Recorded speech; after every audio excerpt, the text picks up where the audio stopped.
Hey guys, Spark here, and I just wanted to let you know that two new decks are available for purchase. They're $3, which kind of sucks, but they are available to buy on the store. Steam has it. I'm assuming the other consoles have it as well. But one is March to War, and the other one is Ghoulkeeper. From what I've heard, this is a zombie deck, so we'll go ahead and look at it real quick. Just kind of go over what it has. Uh, Diagraph Ghoul enters the battlefield tapped. 2/2 for 1. Not bad. I imagine that would probably come out. Uh, Undead War Chief's amazing, especially in a zombie deck. Whenever another creature is put into the graveyard from the battlefield, you may gain 1 life. Doubt he'll be in. I don't know, we'll have to see what the entire deck does. 5/3 for 5, not very good. Cellar Door, target player puts the bottom card of his or her library in his or her graveyard. If it's a creature card, put a 2/2 black zombie creature token on the battlefield. That's not bad. Stronghold Crusader, that's amazing. Or Stormglide Crusader, not Stronghold Crusader. Endless Ranks the Dead. At the beginning of your upkeep, put X 2/2 black zombie creature tokens on the battlefield, where X is half the number of zombies you control rounded down. That's good. Army of the Damned, put 13. That probably won't be in there just because it's really expensive. Lord of the Undead, really good. Other zombies get +1/+1. Tap, return a zombie card from your graveyard to your hand. Shepherd of Rot, each player loses 1 life for each zombie on the battlefield. That's really good, especially in the zombie deck. I mean, you can start pinging for like 10. Even if you can't attack, I mean, you can kill someone that way. Attacks each opponent, loses 2 life. For 4 mana, it's kind of iffy. I probably wouldn't play him. Call of the Grave is amazing. Amazing. Definitely use that in this deck. Feeding Frenzy. Target creature gets -X/-X, where X is the number of zombies on the battlefield. Maybe. Costs 3 mana, possibly. Beacon of Unrest. That's on one of the decks already. And Phage. And Phage is really good, so let's go ahead and look at the actual deck now that, we've gone through that. Return target zombie card from your graveyard to your hand, or return two target zombie creature cards from your graveyard to your hand. Target creature card. Okay. So no, this is amazing. That keeps you in the game so much longer. Reanimate. Put target creature card from your graveyard on the battlefield under your control. You lose life equal to its converted mana cost. That's amazing. Destroy target non-artifact creature. Amazing. Walking Corpse 2/2 for 2. Not bad. I would probably replace him with, where are they? Those, the Shepherds of Rot. But not bad. Cemetery Reaper. Basically the same thing as Lord, except he puts out 2/2s, and you can exile your opponents. Death Baron. Wow. This deck is getting stupid. This is probably the new deck to beat. Another zombies creatures you control get +1/+1, have Death Touch. Ghoul Riser enters the battlefield. Return a zombie card at random from your graveyard to your hand. First Strike, Regenerate. That's amazing. 3/2 for 3. Probably not going to stay in there.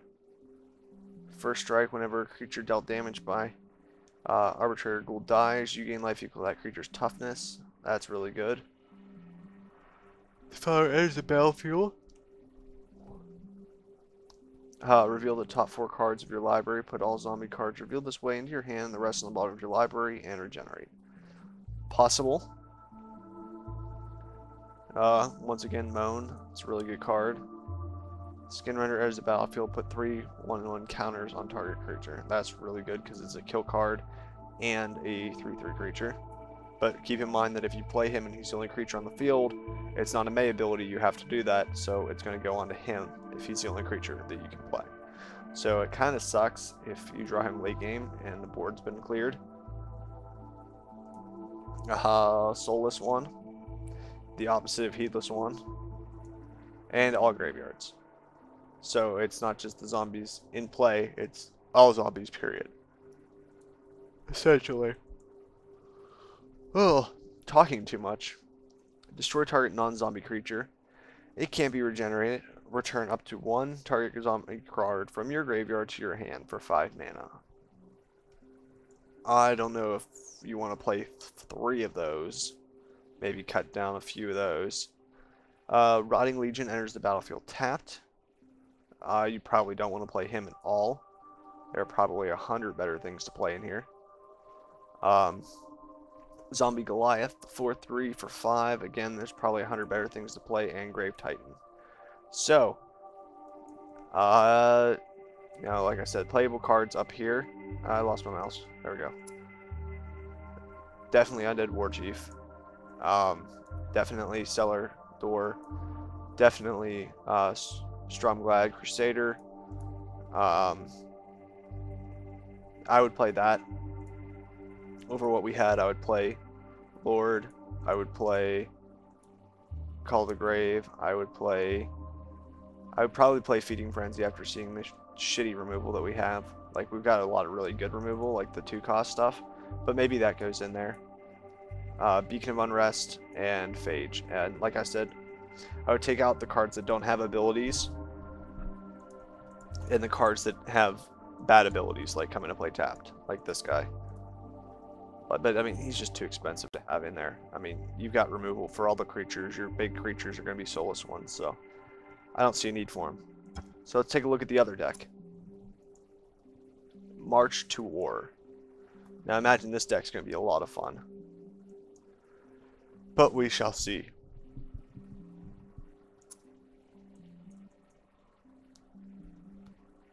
So once again, we'll start with the sideboard, so that way I don't really know what's in the deck. I can just kind of say this is a good card. It probably belongs in the deck. Or not the sideboard, but, you know, whenever you gain life, assuming you have a lot of life gain, this is probably a really great card. And I haven't seen any yet, but we'll see what happens there. Angel's Feather, that can combo. That would be an okay situation where you could play one Angel's Feather, and I wouldn't yell at you. Squadron Hawks, are there 2 in here already? No, but it might be worth playing. So it's basically a red-white weenie. Squadron Hawk enters the battlefield, you may search your library for up to 3 cards named Squadron Hawk, reveal them, put them into your hand, and shuffle your library. So it's basically card advantage. Elite Vanguard, just a 2/1. Marshal's Anthem.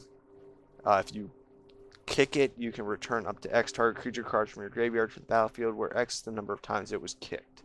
So you could. This is a really good card late game, and I mean it's good at turn 4 because it still gives all your creatures +1/+1. So that probably the Elite Vanguards need to be in there. Squadron Hawks. I mean, pretty much every card so far needs to be in there. That one again is situational. It's because it's just an artifact enchantment removal. Argus Costs, Wojek Veteran, attacks. Attacking red creatures get +2/+0, and attacking white creatures get +0/+2. I don't know, he's good, but again, I mean, he'll probably fit in, I would imagine. Destroy all non-white creatures, maybe. I need to look at the decks. Like these 4 here are the situational cards. Creatures you control get +1/+1 until end of turn. Huh. 24 lands, maybe. I don't know. We really need to look at the deck and see what's really bad, because there's a lot of really good cards in this sideboard, or in this unlock thing. As long as it's your turn, creatures you control get +2/+0, and it's not your turn, creatures you control get +0/+2. That's good. I mean, assuming you have a ton of creatures, but you don't want to go too far out of having a lot of creatures. Players can't cast spells during combat. Flying, target creature attacks his turn if able. You can use it to kill your opponent's cards, but the thing I would be worried about with with it is you want to cast this during combat. And you probably have other spells that you want to cast. Oh wow. That's not in the deck. We don't see that yet. Whenever you gain life, you may pay 2 if you do. Deals 2 damage to target creature or player. Another Mass Calcify. There's 2 of those. There are 2 of them. I think we ran out of cards to put in the deck. Victory Herald attacks. Attacking creatures gain flying and lifelink until the end of the turn. Probably pretty good. Okay, so let's go ahead and look at this and see if I can find as many bad cards to remove as there should be good cards from the unlock in here. So, Brave the Elements, we've seen before. You obviously want to have this in the deck. This may very well come out of the deck simply because there are a lot better cards than this. It can't be destroyed, but you have so much pump already. Path to Exile. Let's talk about this card for a minute. Exile target creature. Its controller may search his or her library for a basic land card, put that card onto the battlefield tapped, then shuffle his or her library. In this format, that is broken. That is broken. Not only can you use it on your little tiny creatures. Okay, yeah.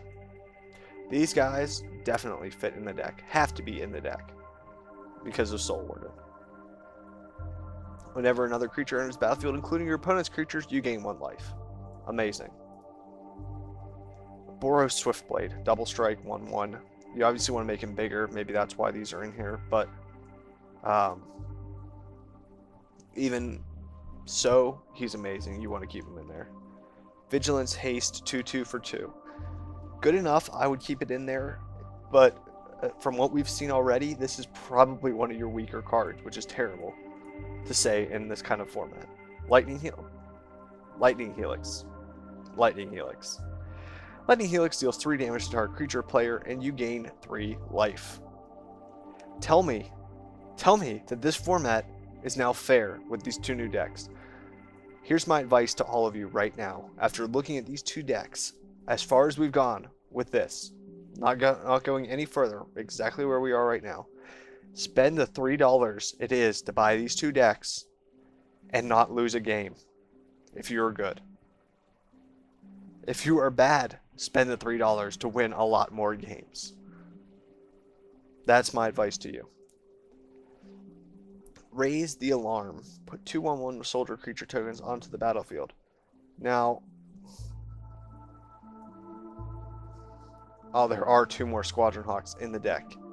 There are. I was going to say, these are better than Squadron Hawk. I probably wouldn't play them.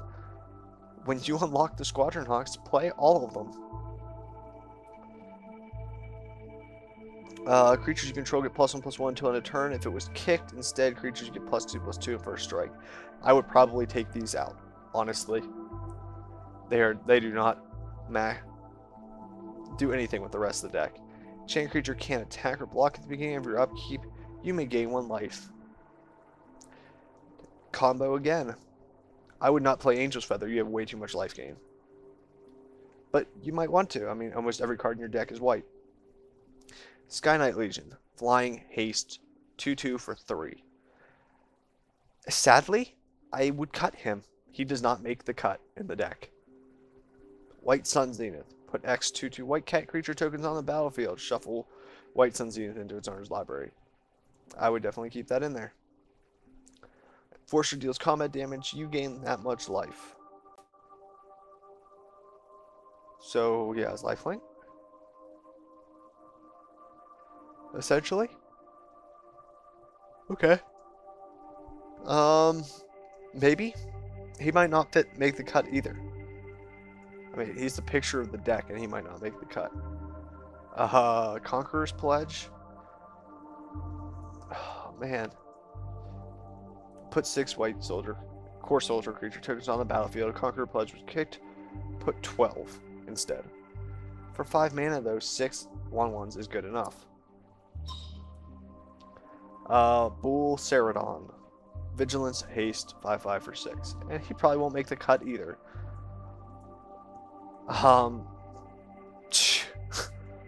what, what,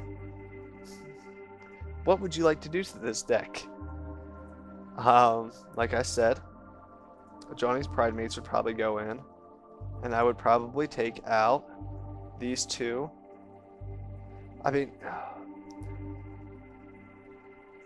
I would probably take out these 4 cards right here and bring in these 2, not the Angel's Feather, and these 2.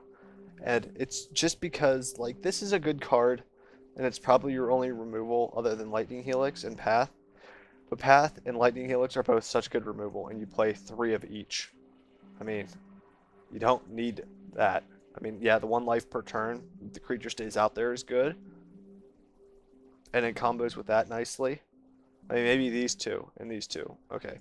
Then we have Elite Vanguard that we have to find a spot for. Now, Elite Vanguard very well might not make the cut, but you want to do something on turn 1, so I'm going to keep these in here because we have a whole bunch of double striking for striking Sons of Bitch creatures. So, I would probably take out these 2, crush the curve, and just focus all on how fast can I get damage in. I would take out the 2 Bull Cyrodions, put it in the Marshal's Anthem, and the Argus. No, probably not. The Glory of Warfare. Probably doesn't make the cut. Probably doesn't make the cut. I mean, these should be in the deck. I mean, this is going to be the hardest deck to build a new deck around because it's so powerful already. But someone told me that you can look at the mana curve, which is actually true. But this should be your highest cost here. I feel like you should curve a little bit better here because this is just kind of like boom, boom. So I feel like you should have a few more 1 cost. And I feel like maybe a few less 3 cost. I think that's what we'll do. But you obviously want to have more creatures and spells too, which is I think why I would take out these 4 primarily. Because you have a lot of things that put out creatures. I mean, these guys are technically creature spells. But I mean, basically the only spells you want are spells that make your creatures better, or spells that are removal. So, and I mean, obviously, this is a super great card because, like totally super great, because it can save your creatures, or it can let you swing through a line of creatures for the win. But, yeah, that's my opinion on those 2 decks. I still have yet to unlock Ral's. You know, Ral's still sitting here at a 0 of 20. But if you have 3 spare dollars to spend, get these 2 decks. They are so good. So good. Even just basic decks. Like, this is probably going to be your harder one to unlock. Just because there's a lot of creatures that are like, okay. But once it's unlocked, it's going to be ridiculously strong. So, that's my opinion of the 2 new decks. Let me know what you guys think about them. If you think that the red-white Weenie is as broken as I think it is. If you've played against them, you know, post some comments down below. Let me know what's going on. And I will see you guys, hopefully, relatively soon with Ral's unlocked. So, I will see you guys later.